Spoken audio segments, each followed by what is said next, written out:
Kalau laser digunakan untuk mempercepat penyembuhan, baik penyembuhan jaringan periodontal, habis pencabutan gigi, atau habis implantasi implan, ya, atau membunuh bakteri, atau untuk periodontal treatment, untuk menghentikan perdarahan, bahkan untuk memotong jaringan. Ini jadi laser bagus kan? Oh bagus, benar ya, bagus ya, sangat bagus, efektif banget, dan dijual bahkan murah sekarang. Ada yang dari produk dari China lebih jauh murah, 40 juta aja sudah dapat. Ya, ada produk Jerman 750 juta, yang mahal. Nah, tapi ada sapinya nih. Ternyata dia punya side effect, yaitu effectiveness of photobiomodulation of the target tissue is dependent on the parameter used. Contohnya light source, wavelength, energy, microstructure, and duration. Tapi jangan lupa, ternyata kalau sel kanker ditembak sama laser, maka dia akan ada subur sekali.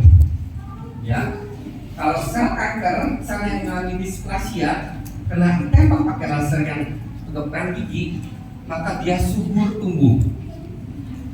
Ya, jadi dia mempromot tumor aggressiveness. Nah, aku yakin dari mungkin ayah kalian atau famili kalian punya klinik yang canggih-canggih. Kalau punya laser, maka penggunaannya sekali lagi hati-hati.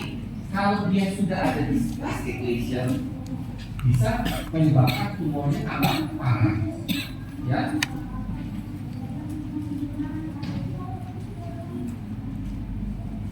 Ini dia laporan penelitian anak skripsinya saya, Clarissa, pintar banget. Sebelum Clarissa ini ada satu orang namanya Joey dan ada kenal? Oke, dia mahasiswa saya sama Prof. Rami. Dia berhasil membuat suatu sistematik itu tentang oral multiscitis management, kemudian berhasil publish di Q2 1, terus publish lagi di Q lagi, saya lupa berapa, kemudian bikin buku. Jadi ada 3 dari satu skripsi jadi satu buku, jadi paper Q2 internasional ya, standarnya tinggi. Kemudian satu lagi, pintar banget. Dan selanjutnya dilanjutkan oleh si Clarissa ini tentang photobiomodulation. Nah, photobiomodulation sudah sering digunakan dan sudah banyak publikasinya. Ternyata yang paling sering digunakan adalah tipe diode laser, paling umum dan paling aman. Ya, diode laser.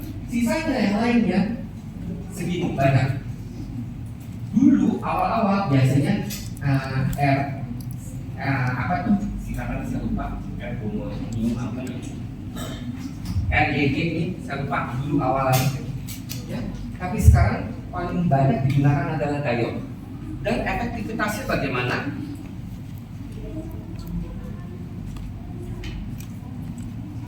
Nih, ya, mekanismenya. Efek pada sel, dia bisa menstimulasi limfosit, aktivasi sel mas, dan peningkatan produksi ATP, sehingga menyebabkan peningkatan aktivitas mitokondria. Sel supaya hidup, itu dari kuncinya adalah mitokondria. The energy source in mitokondria. Mitokondria mati, selnya mati, dijamin. Ya, mitokondria yang menyebabkan sintesis protein dan regenerasi jaringan sehingga peningkatan pada sel maupun jaringan. Efeknya bagus. Ya. Pada siklus sel juga bagus, sama bagusnya. Jadi laser itu sangat efektif. Ya. Bahkan kata orang hampir tidak ada kekurangannya kecuali selnya displastik. Ya, sekali sel displastik kena laser, maka terpiculah yang lain. Nah, jika dibandingkan dengan kelompok yang laser dan non treatment, dia ternyata sangat efektif mengurangi SAR. Tahu kan SAR? Stomatitis atau SAR itu kurang. Ya, bahkan pada kelompok intervensi makan maupun kelompok kontrol, dia efektif.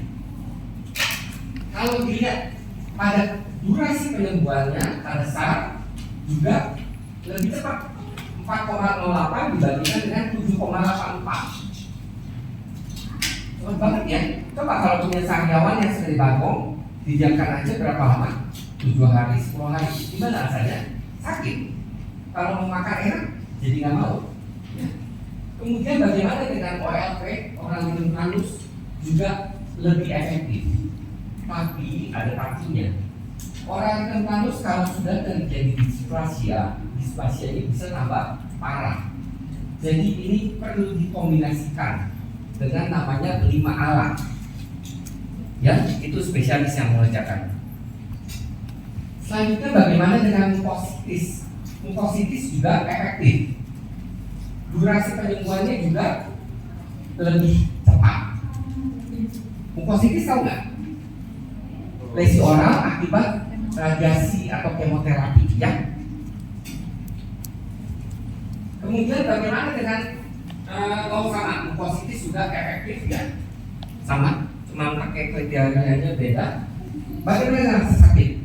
Rasa sakit dia bisa ngeblok. Jadi orang-orang misalnya lagi sakit sariawan nih, tembak dengan laser, sakitnya hilang. Saya waktu saya pengen banget punya laser di FKG ini. Saya fight untuk beli alatnya. Kemudian setelah beli, kebetulan saya punya HMP dan dia nukleus yang ingat sakit apa? Biasa pada orang tuanya. Karena tulang belakang saya skoliosis S. Nah, karena sakit melulu pada saat itu sangat sakit sekali, ya. Akhirnya aku pikir, mau coba deh pakai diode laser. Diode laser secara teori dia hanya bisa mencapai ketebalan 3-4 cm kulit, bukan tulang. Tulang katanya tidak bisa. Tapi aku mau coba. Dipanasin, dibantu sama Prof. Fahmi. Akhirnya setelah berkali-kali dilakukan laser, setelah sakit efeknya kurang sakitnya. Dan setelah berkali-kali sampai sekarang sakit yang saya timbulkan akibat HMP itu jauh berkurang sama sekali. Ya, ternyata bisa juga tembus ke tulang, cuman butuh waktu yang lebih lama. Kemudian dia bisa meningkatkan analgesik natural yaitu peptida opioid, endorfin sama endorfin. Tahu endorfin itu kayak apa? Pernah nonton film perang? Saya perang ngapain? Lagi perang, kena tembak, ditunda, tapi tetap maju. Dia nggak sakit ya, tapi setelah selesai perang, sakit. Why begitu? Karena ada hormon endorfinnya. Endorfin dia akan menyalurkan rasa sakit yang ditimbulkan sehingga dia tetap perang. Tapi setelah perang kan udah gak semangat lagi, maka timbul sakitnya. Kemudian penurunan zat kimiawi histamin, jadi nggak odem lagi, bradipinin maupun prostaglandin E2, serta sifat efek supresi rasa sakit itu reversible, gradual dan kumulatif. Ya, efektif buat menghilangkan sakit.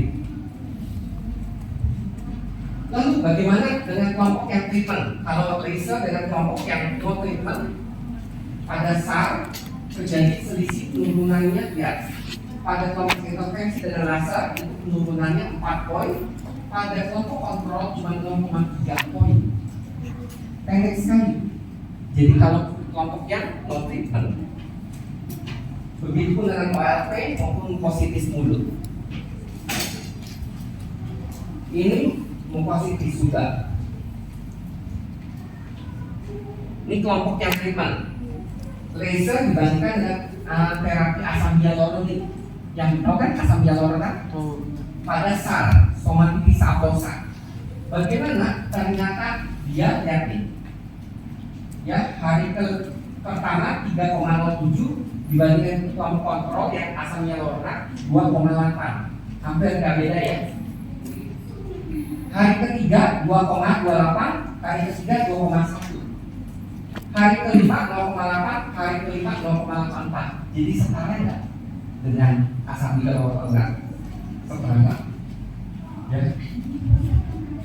Tapi laser bisa nggak si pasien beli sendiri puluhan juta buat satu ilustrasi? Nggak ada yang mau. Jadi ada kamu kan, dapat cuan kan? Cuan. Ya, jadi itu salah satu contohnya di bidang penyakit mulut. Ya.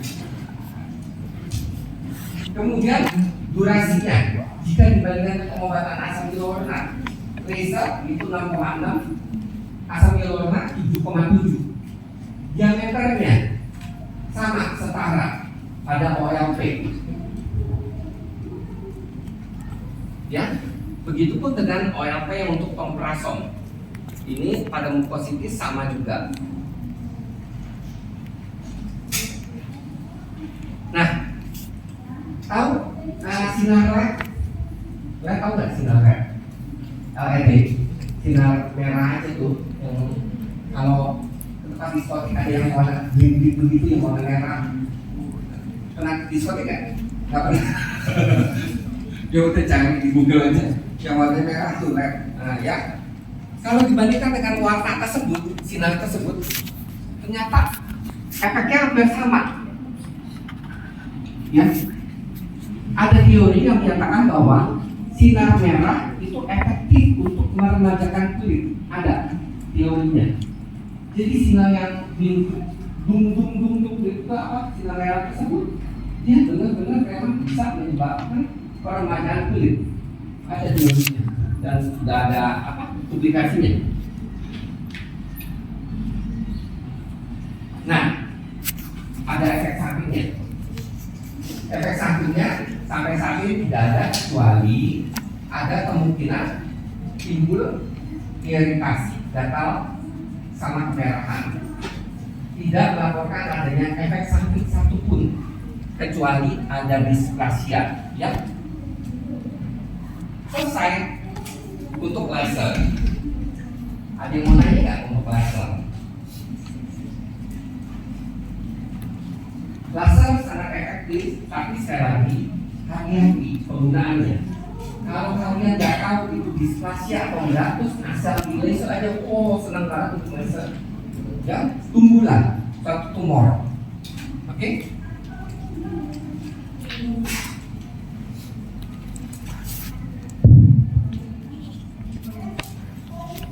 Selanjutnya kita membahas